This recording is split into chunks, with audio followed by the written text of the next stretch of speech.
সাধারণ কিছু ভদ্রতা।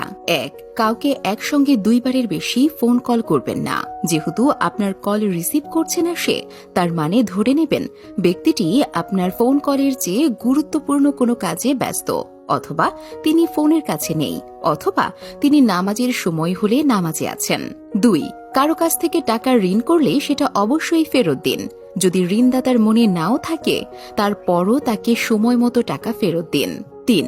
যদি কোনো বন্ধু বা সহকর্মীর সঙ্গে রাইড শেয়ার করেন, সেক্ষেত্রে আপনার বন্ধু বা সহকর্মী আজকে বিল পরিশোধ করলে কালকে আপনি বিল পরিশোধ করুন। ৪. অন্যের মতামতকে সম্মান জানাতে শিখুন। কারো কথার মাঝখানে কথা বলবেন না। কারো কথা শেষ হলে তারপর আপনি শুরু করুন। ৫. কারো সঙ্গে আপনি মজা করছেন, কিন্তু সে যদি সেটা উপভোগ না করে, তাহলে আপনার অবশ্যই সেখানেই থেমে যাওয়া উচিত এবং কখনো এরকম আর না করাটাই শ্রেয়। ৬.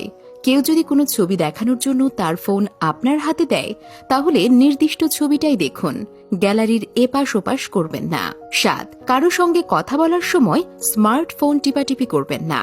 ৮. যতক্ষণ পর্যন্ত কোনো বিষয় আপনার সঙ্গে সরাসরি সম্পৃক্ত না হয়, ততক্ষণ পর্যন্ত আপনি নিজের চরকায় তেল দিতে থাকুন। ৯.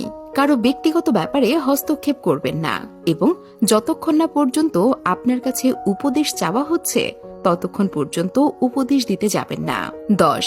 সবাইকে সম্মান দিতে শিখুন, হোক সে রিকশা চালক কিংবা আপনার অফিসের বস।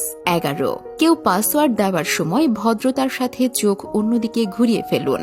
১২. কেউ ন্যূনতম সাহায্য করলে তাকে ধন্যবাদ দিতে শিখুন। আশ্চর্য মিল, বিশ্বাস আর নিঃশ্বাস হারিয়ে গেলে ফিরে আসে না।